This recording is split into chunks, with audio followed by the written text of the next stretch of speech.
Alright, welcome back everyone to my YouTube channel. Today we're playing against a master tier lobby. Everyone is master on the enemy team except I think Volleyball like Diamond 1. And this is going to be a full gameplay. A little bit of edit in and there, but yeah, I want to show you exactly how I clear my camps during the game, what I do for micro gameplay, macro gameplay, not just highlights. So this is one of these games. So obviously, the classic invade that I've been showing you in previous videos. Triple boxer red.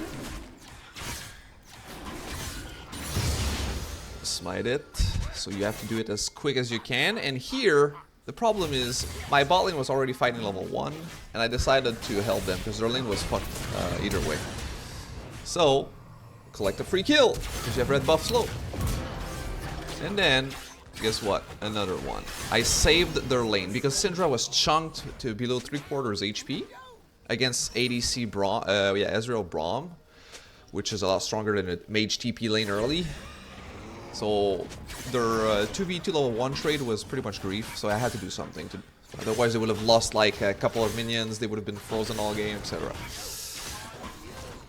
So obviously, enemy jungler saw me. He could suspect me going straight to his blue. So the answer for him, we don't know yet, but he should be split mapping like I do here.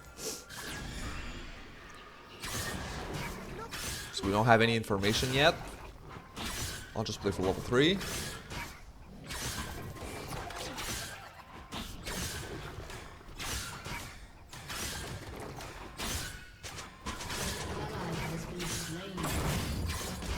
Oh, Braum shows up. So now enemy jungler has information that I took some of his camps. So I have two options here. Do I even try to see if I should contest my top side? Was he already there? I don't know. So I decided to play it more conservative. Probably just clear my own camps. Because I'm already technically ahead with the kill and the assist I got from the gank. I have information in my set. Basically I ping him to check. My blue buff is gone, my grump is gone, and my wolves are gone, so he took everything. So if I ran there, I would have lost a lot of seconds for zero. Zero benefits.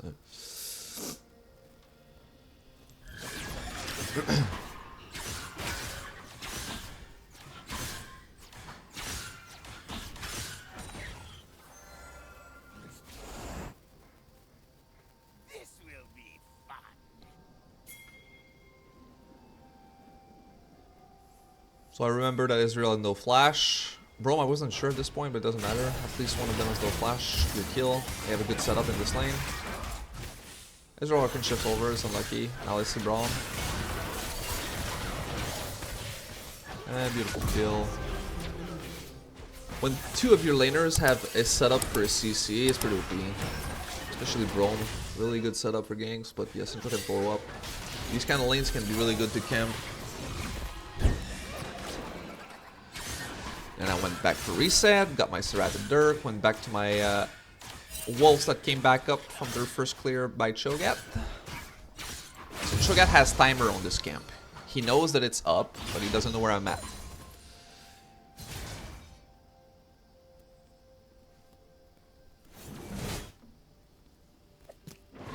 Grom spawns. Do it on spawn. So I see here that top lane matchup traded heavily. I think any jungler who shows up soon can get rewarded, so I decided to go fast. Because if Cho'Gath shows up, we win 2v2, I believe. But then guess what? Their mid laner is going to show up somehow. But she's chunked, so I could just pressure her. Just flash away from me, set 1v1, and then he collects another kill. If I didn't went top there, probably it would have been a 1-for-1 for enemy team. When I read a situation that a free kill was eligible, and I took it.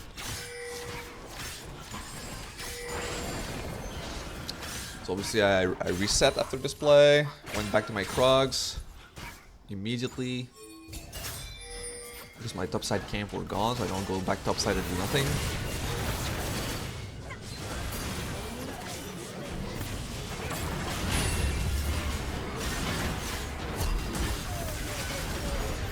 real reared. Nice. Good. Yeah, we have really strong CC and skirmish power. 3v3, 3v4, I think we're gonna win all of them, especially with lead.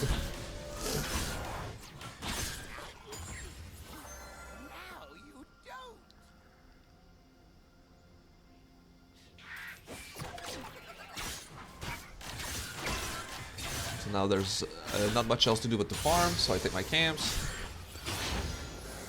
as fast as I can.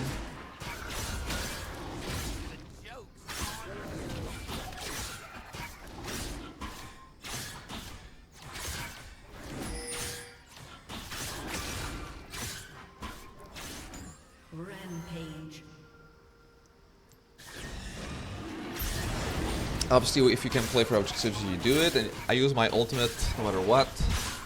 Using your ultimate makes you lose 0 tempo gameplay, otherwise it takes way too long to solo Drake. There we go. Reset, go back to my camps that are up top side, all of them. Also, I bought a Dark Seal this game. I think Dark Seal has a lot of value on even on 80 Shaco.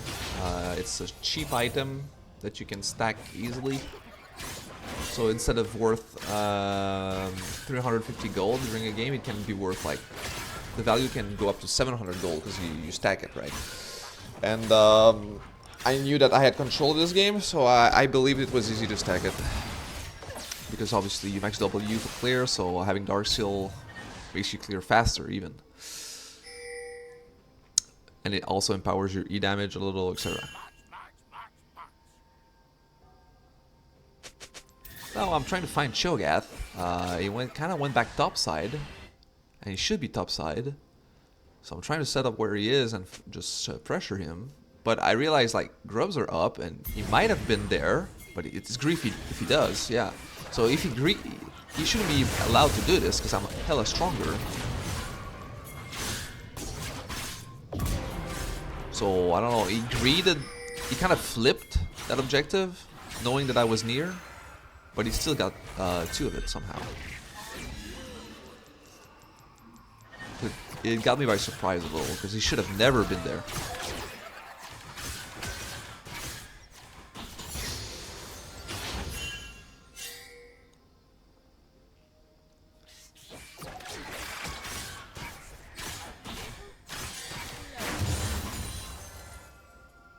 Like again here, 3 stacks on my Dark Seal, so my clear is a little bit faster already.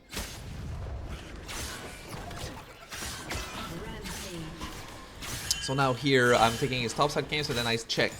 Is topside diveable, killable, gankable? Check.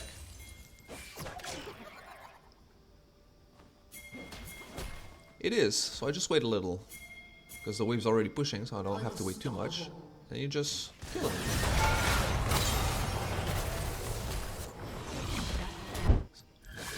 And then a reset, went back to my topside camps.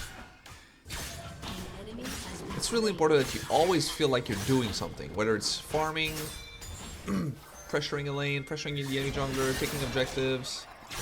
If you're waiting in a bush for a gank more than 10 seconds, it's already a massive mistake. It means that you should have been doing something else that is a lot more productive. You gank a lane when it's already clear in your mind that it's either a kill or an assist.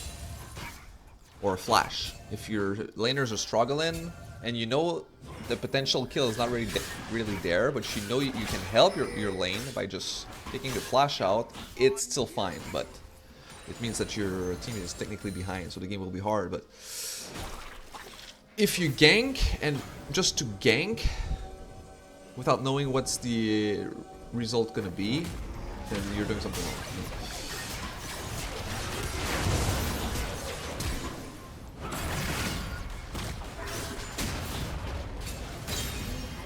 Guys, pressure his camps.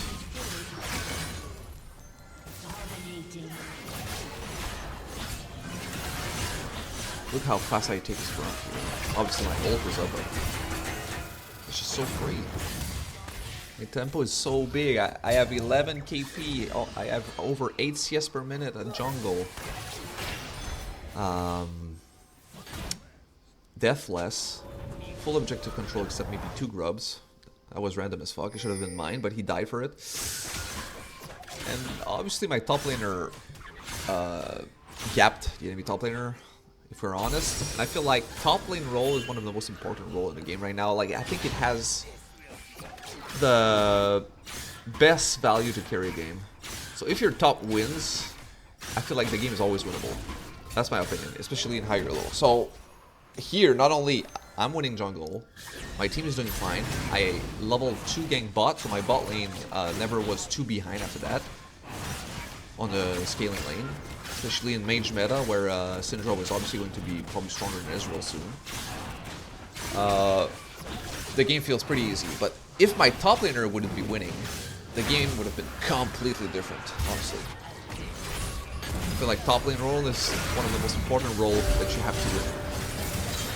You could have a losing mid, losing bot, a hard time in the jungle, but if your top is winning, I'm telling you, if you play for him, the game is still hella winnable.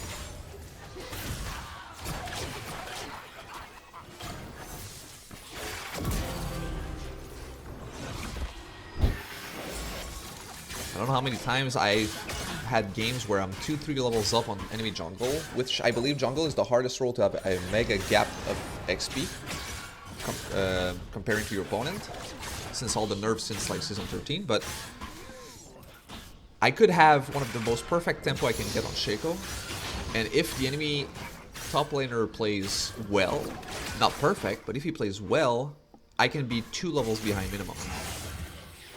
This is what I feel like. It's crazy to me.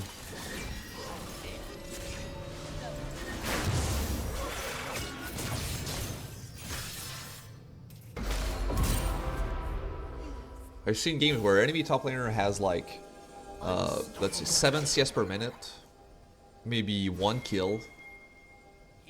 You could be level 9, I'll be like level 7. And I have, let's say, a good game. I'm like, what?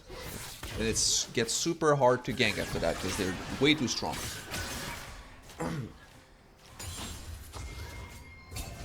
Shut down.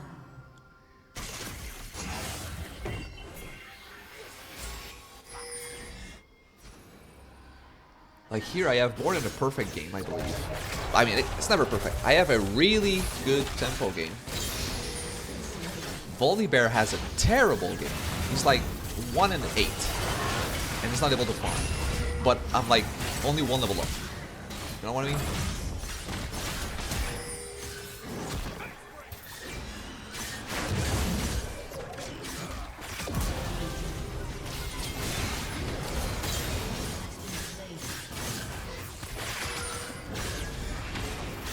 Darkseal is stacking, baby. So the value of Darkseal this game is actually positive, obviously.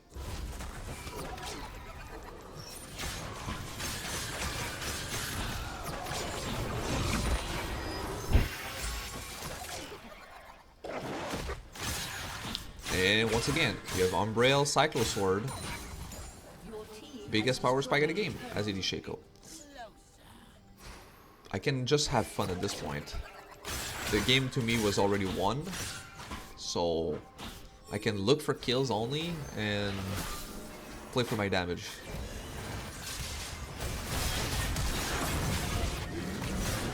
Jumps over. Obviously here it looked like I didn't do a lot of damage to Braum. I don't recall what his build was, but he must have a little bit of armor. He also has bone plating, I think. I'm not sure if I saw it. Same for Cho'Gath, he has a Bambi Cinder, so he has some sort of armor. But I'm not scared, I can just do damage over time to him. The goal of my build is to always burst or one-shot the true damage dealers, which is Katarina and Israel. If these two dies quickly, enemy team will never win a single team fight.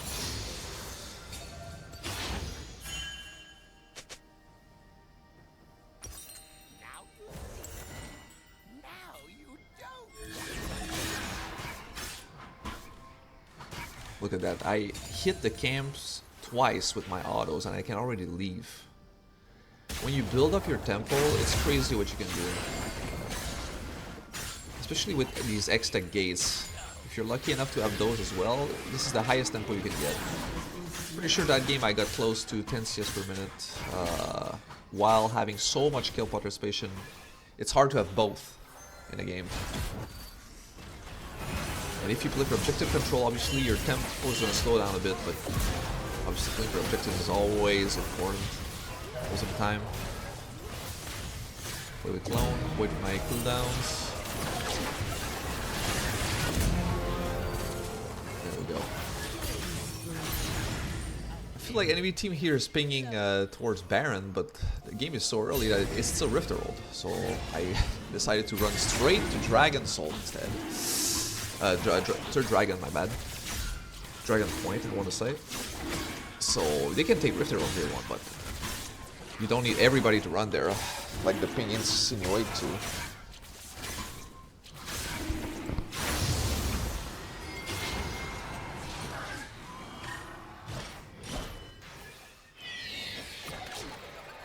Here I checked the minimap and I saw that Scuttler was about to spawn, so I decided to wait a little, just take it.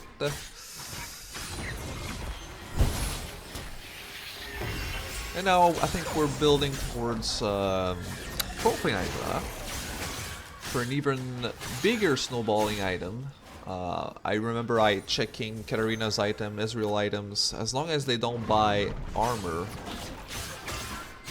or defensively, I'll be going for these snowballing items. Keep one-shotting people's cheap items, high statistics base item. Obviously, Profane gives you an active damage.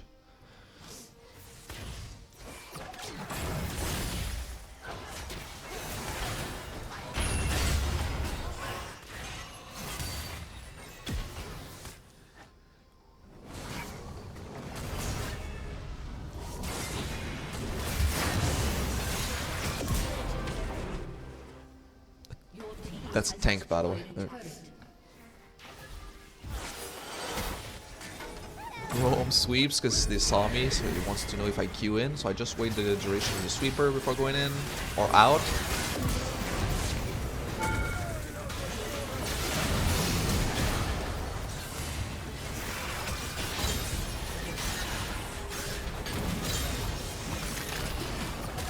So I'm like, what, 24 KP, 182 CS at 20 minutes. It cannot really get better than that, honestly. And this is a master tier MMR game, so... And I'll be doing those kind of games even in challenger games. It's possible. Like I said, it's more like a knowing what to do and when to do it. More than anything in this game.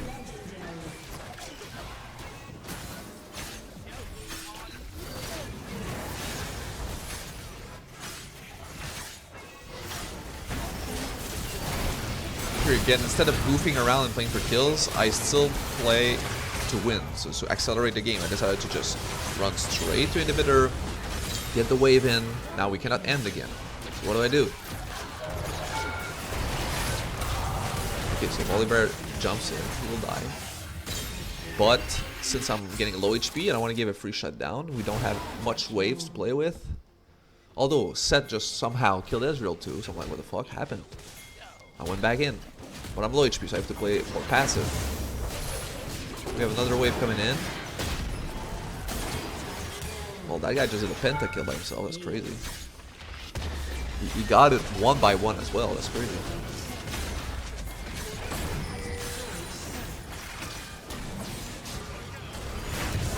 I basically played to make sure I don't die. That's it. GG. Au revoir, and see you next time.